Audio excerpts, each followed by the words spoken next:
saludo a todos los que en esta noche nos acompañan en una entrega más del programa Desde la Otra Acera. Estamos muy contentos de estar aquí, siempre pensando en información que sea productiva para todos nuestros afiliados y todos aquellos que nos acompañan también, costarricenses que están por ahí y que se interesan en lo que pasa en este país. Hoy vamos a ver un tema muy importante. Es sobre las novedades en el proyecto de empleo público. Ha tenido cambios este proyecto, es complicado en el sentido de que van habiendo diferentes situaciones y eso hace que llevarle al pulso sea un poco minucioso, ¿verdad? Por eso hoy tenemos como invitados a la diputada Paola Vega y al licenciado Oscar Madrigal. Él es abogado y exasesor de JUPEMA. Les agradecemos la participación en este programa y también a todos aquellos que dan su opinión, ¿verdad?, en nuestro Voz Populi para participar en este programa. Entonces también les agradecemos a ellos y bueno, esperamos que sea del agrado de todos. Por favor, tomen mucha nota de esta información que van a recibir y para eso pues aquí está Sofía, compañera, ¿verdad?, coproductora, y que pues encargada de dirigir el programa. Muchas gracias doña Sofi. Saray.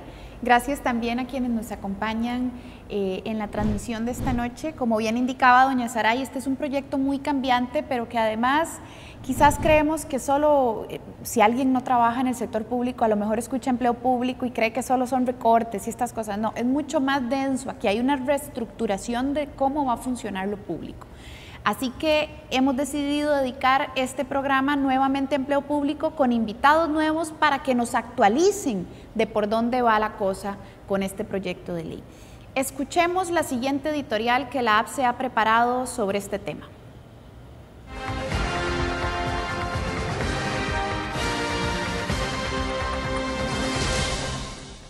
Un paso hacia atrás, ley de empleo público. ¿Qué haría usted si su jefe decide congelar su salario por los próximos 12 años? No tiene derecho ni siquiera a un pequeño aumento por costo de vida, nada. Usted en el año 2034 estaría ganando lo mismo que hoy. No solo le congelará el salario, sino que también va a cambiar todo el contrato y a usted ni la opinión le pidieron. Probablemente usted considere que esto es injusto y le gustaría hacer lo que esté en sus manos para que esto no suceda. Pues es justamente eso lo que pasa con la ley de empleo público. No estamos hablando de una cosa pequeña. Costa Rica, como la conocemos, va a cambiar drásticamente con ese proyecto de ley. Si a eso le sumamos el acuerdo con el Fondo Monetario Internacional, tenemos la receta completa para un desastre. Eventos similares se han dado pocas veces, en los 80s y 90s con los programas de ajuste estructural, o en 2008 con la aprobación del TLC. Costa Rica será distinta, pero no necesariamente mejor. De hecho, ya se han dado cambios drásticos en empleo público, pero tal vez no aparecen en portadas de noticias. Según la OCDE, Costa Rica fue el país de América Latina que más redujo sus niveles de empleo público, pasando de un 16.7% en el año 2011 a un 12.7% en el año 2018. Para complementar esa drástica disminución del empleo público, el gobierno del PAC impulsó el regresivo combo fiscal. Dentro de las medidas se incluyó la regla fiscal, que congela salarios, pensiones y presupuestos de las instituciones si la deuda del gobierno central es muy grande. Como estaba proyectado, esa deuda ya superó el límite de la regla fiscal y las instituciones quedaron atadas de manos. Por ejemplo, el Ministerio de Hacienda le está impidiendo al INEC realizar el censo 2021, a pesar de que son recursos propios del INEC. ¿De dónde vamos a obtener datos para política pública? En el caso UPAD, el presidente se muestra como una eminencia de datos estadísticos, pero por el otro lado le impide al INEC hacer su trabajo. ¿En qué quedamos? Y es que el PAC ha mostrado su rostro más autoritario, neoliberal y elitista con la administración Alvarado. Sí, el PAC, el partido que se fundó para hacerle frente a la corruptela del bipartidismo, ha caído en el mismo juego. El partido que se opuso al TLC, Unido a Movimientos Sociales, hoy está comprometido con desmantelar el Estado social de derecho. Primero, ignorando las autonomías que establece la propia Constitución. ¿Se imagina usted que el presidente le pueda decir a las universidades a qué profesores contratar o a cuáles despedir? ¿Se imagina usted que la Caja deje de ofrecer ciertos servicios médicos porque el presidente de turno no le gusta? Veamos el caso del ICE o el INSS. Son empresas públicas y rentables que compiten en el mercado contra empresas privadas. Meter estas empresas a la camisa de fuerza de empleo público significa debilitarlas y obligarlas a competir en desventaja.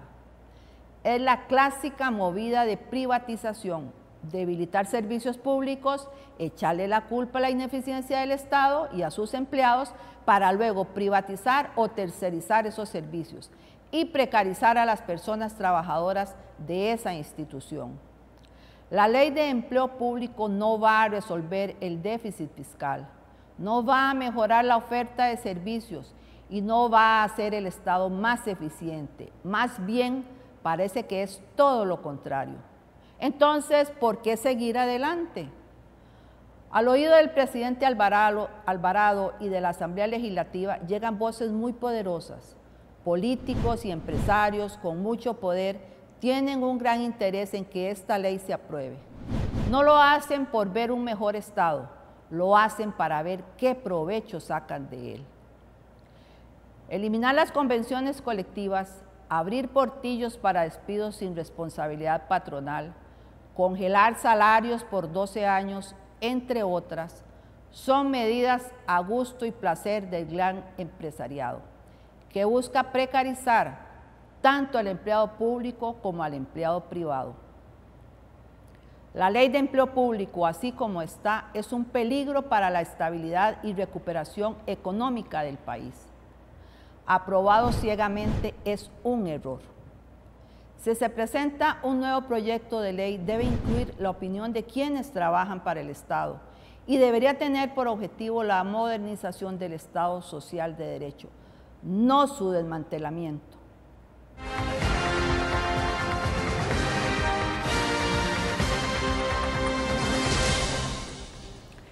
Bueno, y después de escuchar esta oportuna editorial de la APSE sobre el tema de esta noche, empleo público, para actualizarnos por dónde va la cosa, escuchemos el siguiente corte comercial y les contamos que este corte comercial es especial porque es parte de la campaña Justicia para la Billetera Tica, en la que la APSE ha trabajado fuertemente durante las últimas semanas. ¿Es el déficit fiscal culpa de los empleados públicos? No, las causas del déficit fiscal son el fraude y la corrupción. Los trabajadores públicos son los que más ganan. No, docentes, conserjes, policías, enfermeras y otros puestos tienen salarios que apenas dan para pasar la quincena. Solo el sector privado produce riqueza. No, en los últimos meses se ha demostrado que nuestra principal riqueza es la salud pública. Si vamos a hablar de empleo público, hagámoslo con claridad y transparencia. Regresamos del corte comercial y de escuchar la campaña Justicia para la Billetera Tica, en la que ha trabajado la APSE. Seguimos con el tema de esta noche, que es pues actualizaciones del proyecto de empleo público, por dónde va la cosa, cuáles son los cambios que se avecinan en los siguientes días. Y es que les contamos que actualmente el proyecto se encuentra en trámite legislativo, particularmente en lo que se llama el primer día de mociones 137, que ya fueron aprobadas y votadas y se incluyeron cambios. Todavía hay chance de más cambios en otro día de mociones 137 y reiteraciones. Entonces está justo en la recta final. Pueden cambiar cosas y han venido cambiando cosas. Por eso queremos actualizarnos en por dónde va el asunto. La diputada Paola Vega amablemente nos permitió realizarle la siguiente entrevista para ponernos al tanto sobre este proyecto. Escuchémosla.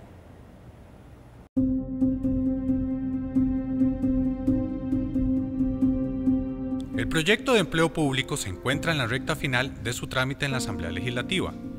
Durante las últimas semanas le han aprobado varios cambios y aún pueden realizársele algunas modificaciones, por lo que los pulsos vienen y van. Y claro, entre estos vaivenes a veces es difícil saber qué quitaron y qué agregaron al proyecto. Así que empecemos por descubrir ¿Qué dice el texto actualizado de empleo público?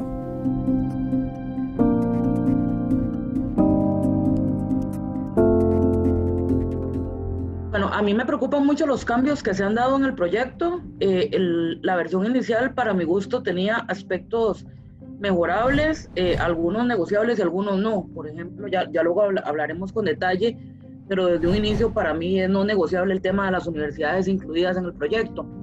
Sin embargo, con la inclusión de las mociones 137 hay varios aspectos que me preocupan. Uno, el pasar la rectoría al servicio civil, además de una ocurrencia de que sea la Asamblea Legislativa quien nombre la Dirección de Servicio Civil, cosa que podría politizar absolutamente todo el tema del empleo público. El tema de objeción de conciencia, que es un tema bastante desafortunado, que no tenía nada que ver con el tema de empleo público y no tenía por qué estar ahí. Y me preocupa mucho que cada vez veo que el texto va adquiriendo un ánimo más fiscalista y más antiempleo, más antisector público tal vez. Si vamos a hacer una reforma al empleo público, yo creo que debería tener un balance, tanto volver más eficiente el sistema de empleo público, pero también mejorar la calidad del empleo. Y el tema que queda pendiente en debate y que me tiene muy preocupada también es la hazaña que tienen algunos diputados con el tema de convenciones colectivas, que no lo reconocen como un instrumento inclusive reconocido internacionalmente como mecanismo de negociación obrero-patronal, y están metiéndose muchísimo con este tema de derecho laboral. Profundicemos un poco más en algunos aspectos controversiales. ¿De qué trata la objeción de conciencia que incluyeron en el proyecto? Yo, por ejemplo, me aprobaron una moción que me pareció oportuna decir que todas las gerencias y altas autoridades tenían que llevar actualizadamente capacitaciones en derechos humanos, porque si algo nos falla es que muchas veces el sector público no está preparado para atender todas las diversidades y todo el tema, puede cometer errores discriminatorios en ese sentido. Pero inmediatamente después de que me aprobaron esa moción, se aprobó una moción de objeción de conciencia que básicamente permite que funcionarios puedan rechazar capacitaciones en derechos humanos y negarse aduciendo temas de religión. En primer lugar, es un absurdo jurídico porque por más que se nieguen a la capacitación, en la práctica y en el ejercicio público no pueden negarse a reconocer derechos humanos. Entonces de nada serviría que no tengan esta capacitación.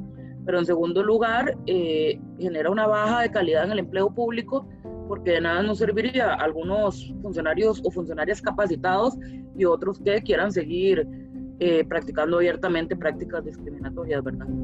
Y el otro gran tema, junto con los debates sobre la rectoría y a quienes aplica el salario global, es el de las convenciones colectivas. ¿Qué se ha dicho sobre esto? En cuanto a convenciones colectivas, si fuera por el anhelo o por la intención, las quieren eliminar del todo. Lo que pasa es que no contaban con o no habían leído al respecto de las convenciones colectivas y pensaban tal vez que era un invento trasnochado nuevo, pero cuando vieron los criterios de la OIT y vieron que el tema es una herramienta legal totalmente legitimada, vieron que no lo podían hacer. Entonces ahora los matices están en cuánto se van a atrever a regular estas convenciones colectivas. Para mi gusto ya están absolutamente reguladas con la ley de plan fiscal, ¿verdad? Con la 9635, donde ya más bien se dejaron claros puntos como que las negociaciones no pueden ser a la alza, que ciertos temas no pueden ser tocados en una convención, pero me parece que ir más allá, yo no metería del todo convenciones colectivas en una ley de empleo público. Me parece que esto es una herramienta que debe quedar a criterio particular de la negociación obrero-patronal y no tiene por qué ser regulada por diputados que no están en esa situación específica de la relación obrero-patronal. Sin embargo, ese va a ser el pulso. Hay diputados deseosos de casi desaparecerlas por completo y hay otros que más bien nos inclinamos a que no se incluyan del todo. Así, las diputaciones han pasado semanas intentando ponerse de acuerdo sobre la rectoría del sistema, el ámbito de cobertura, los detalles del salario global y otros elementos del texto. ¿Qué podemos esperar en estos días? ¿Qué sigue? Yo por lo menos voy a insistir en que las universidades públicas tienen que ser excluidas absolutamente del tema de empleo público. Se está dando una violación increíble a la autonomía universitaria, que además va en detrimento de la calidad de la educación superior pública, porque básicamente lo que estarían haciendo es debilitando empresas que no lograron debilitar en el TLC, como el ICE, por ejemplo, y poniéndolas en una situación de absoluta desventaja.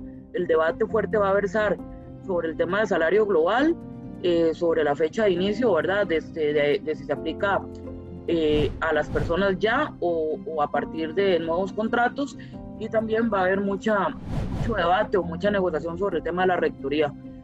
Sé que hay intenciones, por lo menos del diputado oficialista que está en la comisión y del Ejecutivo, de intentar devolver la rectoría a Mideplan y devolver al esquema que venía planteado en el proyecto original. De lo anterior, llama la atención que este proyecto aún puede sufrir cambios importantes, por lo que vale la pena estar alerta en estos días.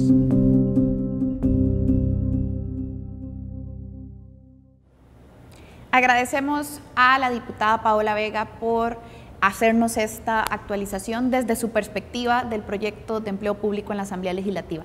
Y también hemos salido a escuchar a la gente qué opina sobre la afectación de este proyecto de ley en sus vidas. ¿Cómo es que afecta el empleo público a la ciudadanía y qué es lo que opina de este proyecto de ley que está en discusión? Escuchemos.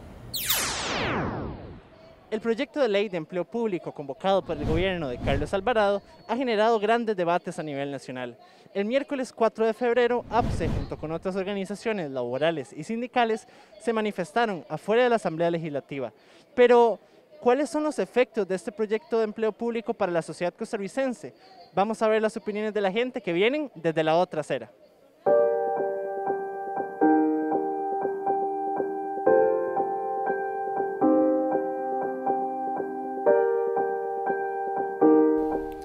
Mucho se ha hablado de la ley de empleo público, pero sus impactos todavía son poco predecibles.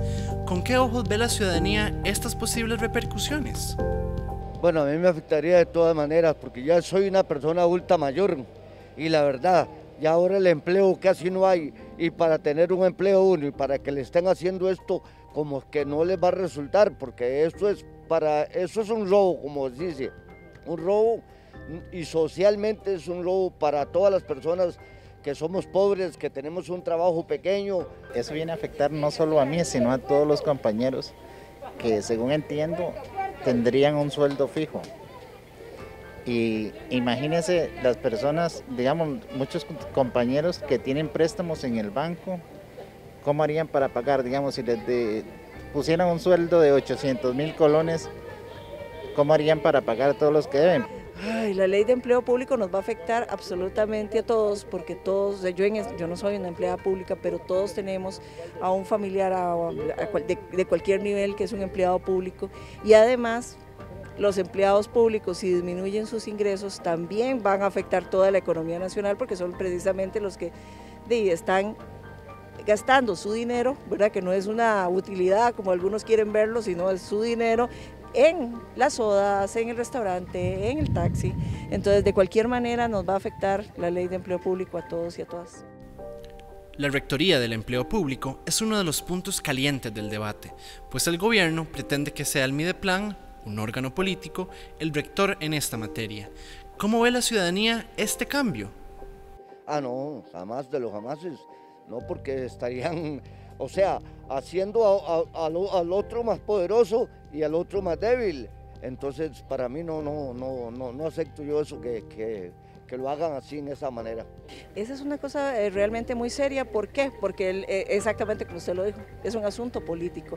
El servicio civil se ha destacado en este país como un ente técnico que no tiene influencia política del momento, y eso hace que realmente haya hasta el momento algún tipo de meritocracia. No puede ser que una cuestión que tiene que ver con que cómo se asigna el personal a las diferentes instituciones sea una cuestión política. Uno diría, es que si es el ministro bueno y la gente bueno, ya dice, si tuviéramos presidentes, bueno, no haría falta todo este montón de manifestaciones.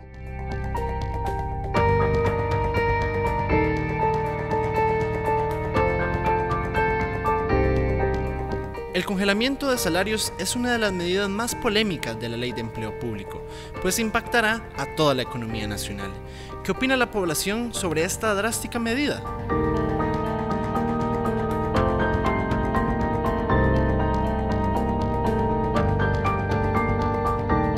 Arroz y frijoles para arriba, el azúcar para arriba, la leche para arriba, el combustible para arriba, y va a quedar con lo mismo, y ellos van a tener los mismos pero van a tener millones, ellos van a tener millones, los diputados, los presidentes, ellos sí van a poder vivir bien, y la sociedad media, como nosotros, vamos a vivir mal, cada día mal.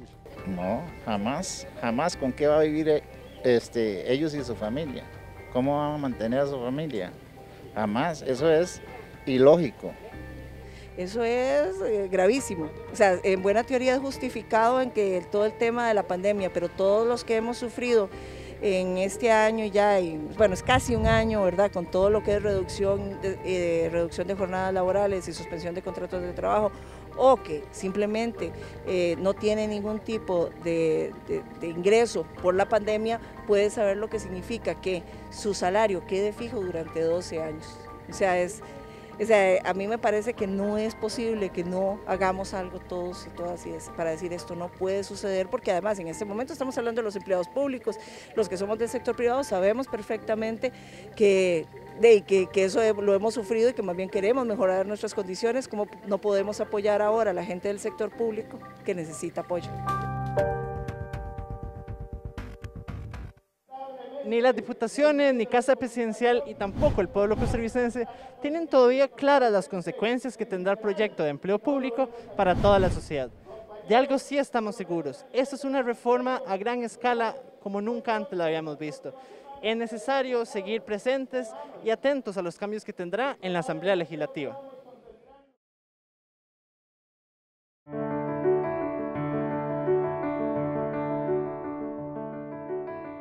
Cuando me pensioné, creí que iba a estar todo el tiempo así como muy desahogado. Teníamos una vida bien holgada, gastando más de lo que ganamos. Y comienzo a enredarme, sigo manejando las tarjetas, comienzo a jinetear las tarjetas y entonces comienzo a ahogarme, hasta que llegó un momento en que ya no veo la luz. Tenía una pensión de 700.000 colones, lo que percibía eran 10.000 colones de pensión, porque me hacían rebajos. Entonces comienzo a ver cómo puedo hacer para refundir las deudas, el ver cómo hago. Voy a un banco, voy a otra institución, pero ahí no califico. Y me voy a Jupema a ver qué hago. En Jupema me dan una esperanza. Me dicen, entonces tráigase los estados de cuenta de todas sus deudas. Y ya comienzan a sumar. Hijo de pucha, tenía deudas por 27 millones. Jupema me refunde todo eso, me sube mi liquidez de 10.000 colones a 480.000 colones. Fue un soplo de aire, de nueva vida, de una nueva esperanza en salir adelante. Para mí eso fue Jupema.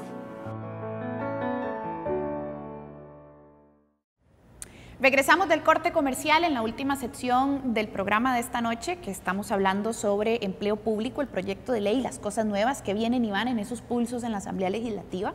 Y para esta última parte, pues hemos entrevistado a don Óscar Madrigal, abogado y ex asesor, además de Jupema y otras entidades. Es un abogado de muchísima trayectoria y experiencia en el país. Le hemos preguntado ¿cuál es el origen ideológico de estas iniciativas? Porque aquí hay que hablar un poco del aspecto político detrás de los proyectos de empleo público, porque vean qué interesante, hace años que se viene reduciendo el empleo público, ya lo decía la editorial de la APSE.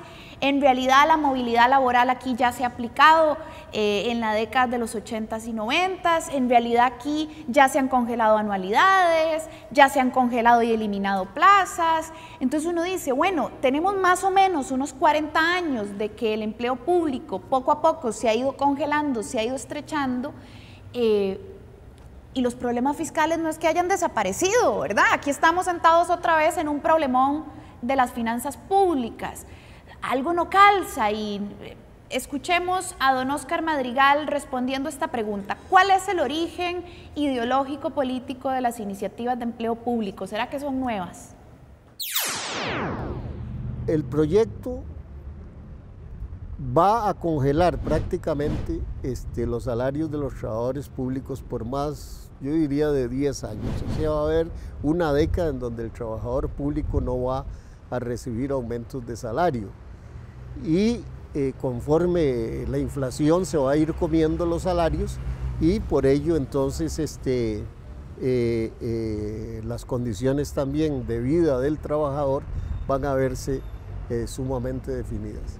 ¿Cuál es el problema ideológico en síntesis? Después de uno analizar todas estas cosas, las partes que tiene el proyecto, uno llega a la conclusión de que este proyecto tiene un tinte ideológico incrustado dentro de todas estas políticas neoliberales del país o todas estas políticas que llevan a reducir el Estado, porque también el proyecto puede reorganizar y reestructurar instituciones con mucho más facilidad que las que actualmente tiene, y por tanto podría plantearse también el cierre o la reducción de instituciones importantes del país.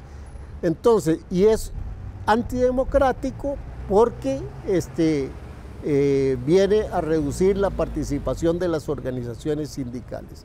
Entonces, si uno analiza las diferentes partes de este proyecto, llega a la conclusión de que es un proyecto que se inscribe dentro de una orientación política muy clara, que está orientada primero a congelar salarios, a reducir salarios, que es lo más importante que busca. Entonces este proyecto va a congelar los salarios de los empleados públicos, maestros, profesores, policías, etcétera, por 10 años. En segundo lugar, va probablemente a eliminar las posibilidades democráticas del país, al quitarle las posibilidades de negociación a los sindicatos. En tercer lugar, viene orientado también a reducir las instituciones estatales y algunas de bienestar social. Entonces es clara la política. Este proyecto no es un proyecto únicamente ni de salarios, ni es un proyecto fiscal. Es un proyecto que se orienta en una línea conservadora a ir reduciendo cada vez más el papel de los trabajadores y a empobrecer a estos trabajadores. Y en esto tiene que ser claro, debemos estar claros, han estado de acuerdo todos los partidos políticos excepto uno, el Frente Amplio, todos los Liberación Nacional, la Unidad, el PAC y los evangélicos han estado de acuerdo con este proyecto. Incluso los partidos evangélicos pretenden que vaya más allá de lo que están planteando algunas otras fuerzas. El PAC se ha sumado absolutamente como un furgón de cola de este tren arrollador contra las conquistas sociales. Y entonces solo queda la organización y la lucha de los trabajadores de una u otra forma para poder hacerle frente a esta enorme arremetida neoliberal dentro de la cual se inscribe el proyecto de empleo público. Agradecemos a don Óscar Madrigal por habernos brindado esta entrevista. Ciertamente parece que existe un corte ideológico detrás del proyecto de ley, que además tampoco garantiza ahorros, ¿verdad? Un comunicado oficial de Mideplan especificaba que de hecho trasladar al salario global a diversos funcionarios públicos, ellos calculaban que iba a implicar un incremento en el gasto de 32.240 millones anualmente, y no tienen claro cuánto se compensa el gasto con el supuesto ahorro a lo largo del tiempo. Entonces no hay claridad ni siquiera en los datos de cuánto se supone que ahorre, pero además te vas a terminar bombeando salarios de cocineros, de personal de limpieza, de seguridad, que no ganan millones y que van a ver precarizados sus salarios. Entonces es un tema delicado. De fondo aquí lo que quieren es terminar de empeorar las condiciones laborales de todos los trabajadores del sector público y del sector privado. Doña Saray, comentarios finales sobre el programa de esta noche. Bueno, esta noche nos permite retroalimentarnos, ¿verdad?, de todo este proceso que hemos estado teniendo durante mucho tiempo con respecto a los salarios, al empleo público. Se ha venido progresando y cambiando, ¿verdad?, los matices que ha tenido esta lucha.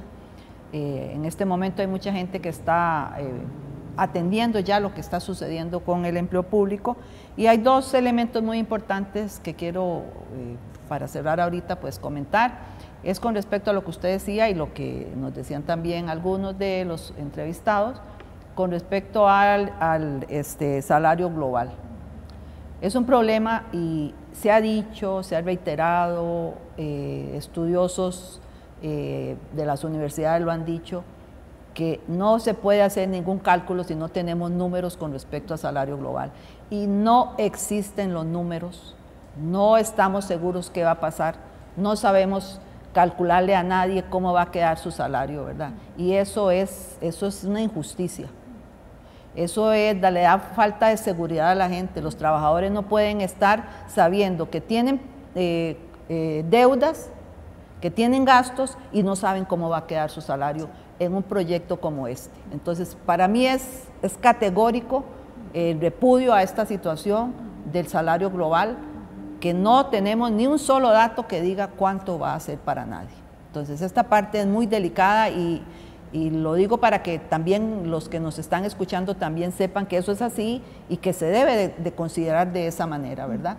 Y lo otro es sobre las convenciones colectivas, situación que no existía en el proyecto hasta este año, a partir del odio, porque no puedo decir otra palabra, del odio que hay hacia el trabajador del sector público, se ensañaron en ver cómo, aparte de lo que ya la normativa dice, aparte de lo que dice la OIT, aparte de lo que dice el Código de Trabajo, insisten en seguir viendo a ver cómo hacen para recortar más. O sea, hay muchos que piensan o que han querido más bien eliminarlas.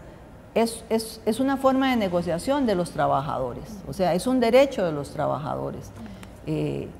Y de trabajadores somos muchos, y no hablo solo de trabajadores del sector público, hablo también de trabajadores del sector privado, que son los que menos derechos pueden ejercer en este momento en este país. Entonces, es indignante también ver cómo se le quiere meter el diente y uno lee y ve aquellas cosas que es como reiterar y reiterar, como para que por ningún lado se salga nada, ¿verdad? Y dice uno, bueno, esto lo hace uno solo como si tuviera mucho odio por alguien y trata de que por lo menos ni se mueva, ni respire, ojalá se muera ahí en ese momento. Y eso es indignante, ¿verdad? Claro. Entonces, por eso me parece que son temas que es importante que la gente tome en cuenta. Así es, doña Saray. Y bueno, cerrar el programa diciendo que hay que reconocer que hay que mejorar servicios públicos y que sí hay salarios de lujo en la función pública, pero son de los jerarcas políticos, exacto, amiguitos de X o Y, ¿verdad? Ahí está doña Rocío Aguilar en la superintendencia y nadie le cuestiona sus salarios. Pero bueno, estos proyectos de ley no son para regular salarios de lujo, son para arriarle a todo el mundo desde el salario más bajo inclusive. Nos vemos en otro programa más en Desde la Otra Acera la otra semana. Muchas gracias por habernos acompañado esta noche. Buenas noches y muchas gracias por acompañarnos.